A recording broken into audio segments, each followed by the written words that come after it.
Mental health बहुत मायने रखती है, क्योंकि जब हम अच्छा फील करते हैं तो हम काम भी अच्छे करते हैं।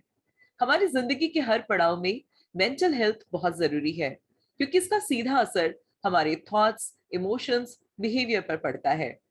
स्वस्थ रिश्ते बनाए रखने में इसका बहुत बड़ा योगदान है, और लाइफ में होने वाले चेंजेस, एडवर्सिटी को अडेप्ट करने में भी ये मदद करता है।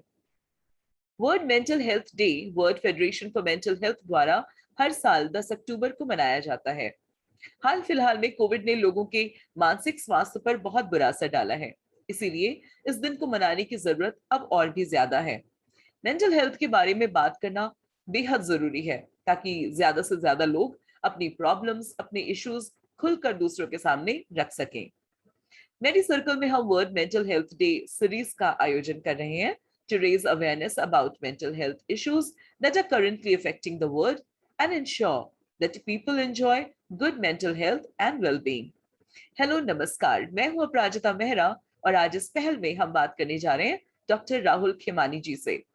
डॉक्टर राहुल खेमानी 4 साल से अधिक समय से एक कंसल्टेंट साइकियाट्रिस्ट हैं। वो करंटली मुंबई में हार्ट एंड माइंड क्लिनिक में काम कर रहे हैं।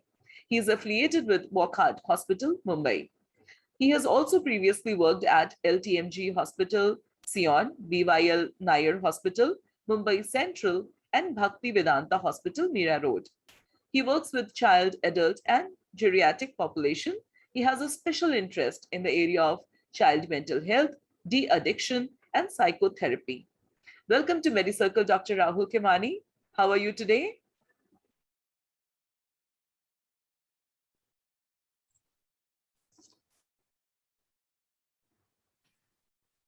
Hi Aparajita, thank you for such a beautiful introduction. I'm doing great today, and yes, it is a wonderful day to speak about mental health. Absolutely. And that's the reason we have chosen you here and brought you here on this platform. So, my first question to you is, Doctor, that mental health इतना important क्यों है? हम सब जानते हैं बहुत जरूरी है, लेकिन क्यों? तो इसके पीछे के आप कुछ हमें reasons बताएं। So, before we speak about the importance of mental health, let's understand mental health on its own. And to give you a beautiful analogy of mental health, मैं कहूँगा कि there is this painting, Elephant in the Room, जो बहुत ही beautiful painting है। अगर कोई भी internet पे सर्च करेगा गूगल पे, तो वो दिखता है कि एक कमरा है, उसके अंदर एक एलिफेंट है, एक हाथी है। एंड वो हाथी होने के बावजूद उस कमरे में 3-4 जो लोग हैं, उनका ध्यान उस हाथी पे है ही नहीं। इमेजिन, एक छोटा से कमरे में एक बड़ा हाथी है, और फिर भी वो हमें हमारे आंखों के सामने होते हुए भी हमारा ध्यान नहीं है। कुछ लोग मोबाइल में देख रहे हैं, कुछ लोग कुछ और कर रहे हैं, बेसिकली डिस्ट्रैक्टेड है। ये Right. सेम ही चीज हमारे जिंदगी में, ये हाथी, ये एक मेंटल हेल्थ है। मेंटल हेल्थ क्या है? ये हेल्थ ऑफ द माइंड है। जैसे हमारी फिजिकल हेल्थ होती है, हेल्थ ऑफ द बॉडी, वैसे ही मेंटल हेल्थ होती है, हेल्थ ऑफ द माइंड। जैसे फिजिकल हेल्थ के लिए हम एक्सरसाइज करते हैं, हम खाना अच्छे से खाते हैं, कभी कभी स्पा में जाते हैं अपने आप को पैम्पर करने के लिए, उसी तरह से मेंटल हेल्थ एक ऐसी चीज है जो माइंड के लिए होता है। As you correctly said, it's about the thoughts, it's about the feelings, it's about the emotions, and finally, it is about the behavior. So the mind has these functions, and when you take care of your thoughts, of your feelings, of your behavior in an adequate manner, that's what is taking care of your mental health. अब obviously अगर इन सब चीजों का care हमने नहीं किया तो क्या होगा? We will have negative thoughts, हमें बहुत सारी नेगेटिव फीलिंग्स आएंगी, बहुत बुरी बुरी ख्याल आएंगे दिमाग में कि कुछ गलत ना हो जाए, कुछ बुरा ना हो जाए। जी। और उसके साथ ऑब्वियसली हमारा बिहेवियर भी चेंज हो जाता है, हम बहुत डर जाते हैं, हम किसी के साथ इंटरेक्ट नहीं करते, हम किसी के साथ कुछ काम करना नहीं चाहते।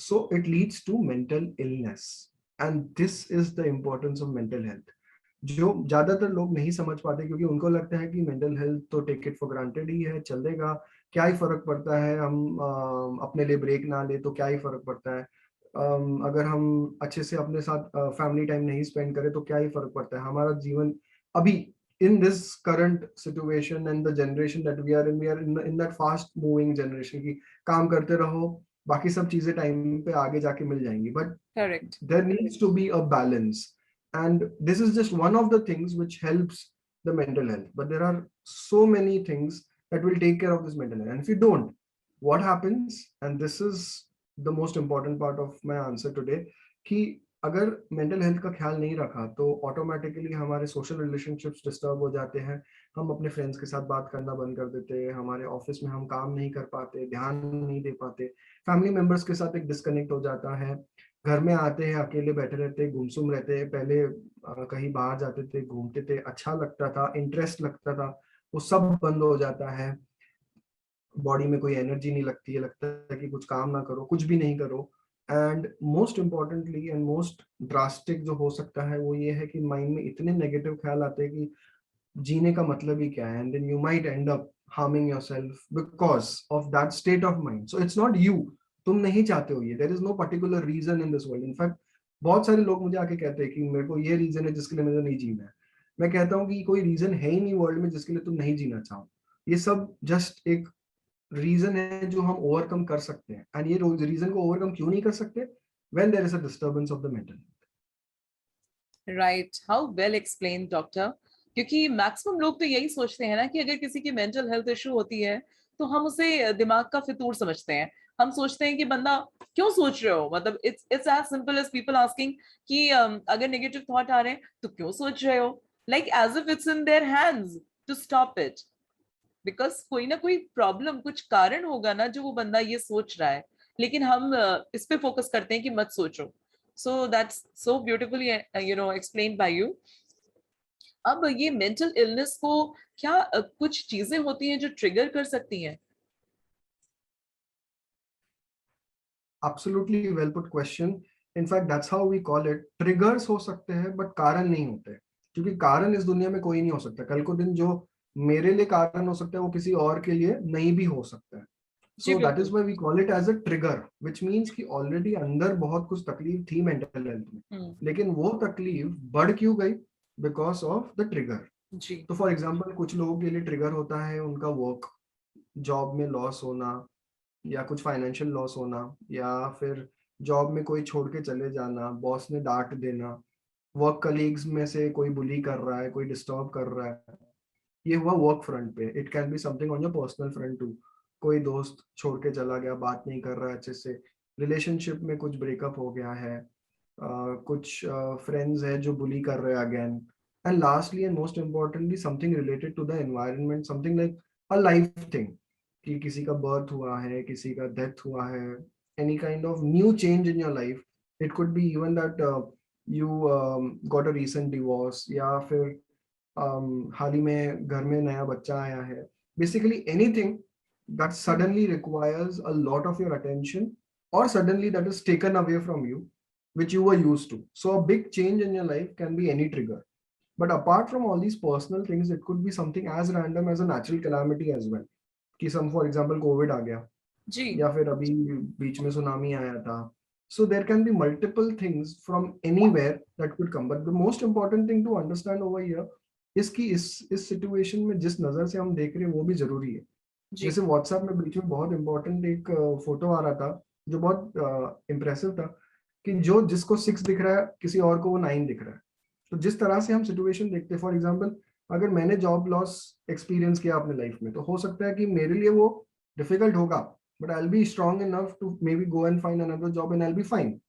बट वही अगर किसी और को होता है तो उसके लिए वो सबसे दुनिया की बड़ी चीज हो सकती है. So the trigger depends on a person to person and the most important personality. जो वर्कोहॉलिक्स परफेक्शनिस्ट होते हैं वो इतना ज्यादा काम करते हैं कि ऑटोमेटिकली उनके लिए वो ट्रिगर बन जाता है. So it depends on you people. जो तुम्हारे लिए ट्रिगर है वो जरूरी नहीं है कि किसी और के लिए भी हो. तो कभी ऐसा मत सोचना कि ये इतनी छोटी सी चीज है जो मुझे डिस्टर्ब कर रही है. ऐसा कुछ नहीं होता, कुछ भी ट्रिगर हो सकता है. बहुत ही आपने कमाल की चीजें कही है. क्योंकि मैक्सिमम लोग यही सोचते हैं कि कोई परेशानी है तो बात, मतलब किसी और से कंपेयर करते हैं खुद को. बट हम ये भूल जाते हैं कि हर किसी का दृष्टिकोण, हर पर्सपेक्टिव अलग होता है देखने का चीजों को. हम डिफरेंट लोग हैं, we are all unique people also. So that is so well put. आपने बहुत ही अच्छे से ये बात बताई है कि कोई कारण नहीं होता, कारण उस व्यक्ति के लिए वो चीज बन जाती है। सो अब हम जब जान चुके हैं कि कोई भी चीज ऐसी ट्रिगर बन सकती है, कुछ प्रॉब्लम हमारे सामने आ सकती है, तो अब आप मुझे ये बताइए डॉक्टर साहब कि अगर मेंटल इलनेस जैसी चीज हमें समझ में आ रही है कि हमारे साथ हो रही है या हमारी किसी लव्ड वंस को या किसी भी जानने वाले को हो रही है, तो ऐसे में क्या ये बीमारी या ये जो प्रॉब्लम है क्या ट्रीट की जा सकती है? द मोस्ट रेलेवेंट क्वेश्चन, क्योंकि सबको यही डर रहता है कि ऐसा कुछ हो सकता है या नहीं हो सकता है, तो yes, this is not a irreversible thing. ये ऐसी कोई चीज नहीं है जो कभी ठीक नहीं हो सकती है। ठीक हो सकती है। अलग अलग मेंटल इलनेसेस के हिसाब से अलग अलग ट्रीटमेंट होती है। कुछ ट्रीटमेंट्स 1 महीने की होती है, तो कुछ ट्रीटमेंट्स 6-8 महीने की होती है, कुछ ट्रीटमेंट्स 2-3 साल की भी होती है। So depending on the severity, depending on the condition जो एक्सपीरियंस कर रहे हो, हर सिचुएशन का आंसर अलग है। अब बस इतना फोकस करना है कि ट्रीटमेंट हो सकती है, लेकिन ट्रीटमेंट करने के लिए रेडीनेस होना चाहिए। Most of the people are scared कि हम डॉक्टर के पास जाएंगे तो लोग क्या कहेंगे। हम हमें अनफॉर्चुनेटली ये वर्ड्स यूज किए जाते हैं, जैसे कि पागल या मेंटल हो गए हैं, वैसे सब वर्ड्स करार के बहुत ही हमें डरा देते इनसेंसिटिव हैं। बातें। जी। जी। एग्जैक्टली। एंड अनफॉर्चुनेटली ये डर से लोग जाते ही नहीं है डॉक्टर के पास, और अनफॉर्चुनेटली फिर वो मेन जो फोकस रहता है ट्रीटमेंट का उस पर मिस आउट हो जाते हैं। कुछ लोग ठीक होने होते होते, कभी कभी ऐसे होता है कि इवन द सिंपलेस्ट एग्जांपल जो मैं दे सकता हूँ वो ये है कि केमिस्ट के पास जाते हैं और केमिस्ट कभी कभी बोल देता है, कह रहे आप तो बहुत यंग हो, आपको ये दवाइयों की क्या जरूरत है, या ऐसे बोल देते हैं कि यार ये तो नींद की दवाई है, ये क्यों ले रहे हो। जबकि उनको पता ही नहीं है, अनफॉर्चुनेटली वो लोग ने जो बेसिक केमिकल के बारे में समझा है कि ये करता है काम, तो उसका नाम दे देते हैं। So there are definitely no sleeping pills, there are no addictive medicine in psychiatry. And ये तो सिर्फ मेडिसिन की तरफ से बात कर रहा हूँ, काउंसलिंग ऑल्सो। लोग मुझे क्या कहते हैं आके कि काउंसलिंग क्या होता है, उससे अच्छा तो मैं काउंसलिंग करती हूँ, मैं पूरे मोहल्ले को काउंसलिंग करती हूँ, तो मुझे क्या काउंसलिंग की जरूरत है। How see true. That was what counselling was then. सच में बेचारों साइकोलॉजिस्ट या काउंसलर्स को तो कोर्स डिग्री करना ही नहीं चाहिए। ये तो बस घर पे बैठे बैठे सीख सकते हैं और सब प्रैक्टिस कर सकते हैं। So the important point is that you need to have that mindset that you want to get better, and while you are getting better, you need to believe whoever is a treating mental health professional जो तुम्हारे ठीक करने के लिए full कोशिश कर रहा है, तो उनका सपोर्ट करो। Obviously you can communicate with them that this is helping, this is not helping, and that can help you progress further. But yes, it is something that is definitely treatable. All you need is the right positive approach. Wow. तो आज इतने bright note और इतने positive hope के साथ आज का interview हम वाइंड अप करने वाले हैं, जिसमें आज डॉक्टर राहुल ने हमें जो बताया है, आई एम श्योर हमारे सभी ऑडियंस के लिए एक बीकन ऑफ होप जैसा है कि जो लोग पहले तो अगर आप झिझकते हैं, हिचकते हैं, या अगर आप किसी और के लिए इतना बायस्ड होते हैं, जजमेंटल होते हैं, तो उसके प्रति थोड़ा सेंसिटिविटी रखें, थोड़ा सा एम्पैथी बना के रखें। और क्योंकि ये क्योरेबल है, ये ट्रीटेबल है, तो ऐसा व्यक्ति ठीक हो जाएगा। इस भाव के साथ, इस सपोर्ट के साथ अगर हम मेंटल हेल्थ प्रॉब्लम्स को देखेंगे, तो मुझे लगता है पूरी दुनिया में एक बहुत ही भीषण बदलाव आ जाएगा। So thank you so much doctor, आपने इतना अच्छा इंटरव्यू दिया है कि मुझे लगता है कि जितने भी मेरी सर्कल के ही नहीं, इस इंटरव्यू के माध्यम से जहां जहां पे ये बात फैलेगी, सभी लोग बहुत ज्यादा लाभान्वित होने वाले हैं। So thank you so much for coming on our show and sharing your valuable time and insights with us. And MediCircle, it was really a pleasure having you today. Thank you, Doctor. Thank you so much.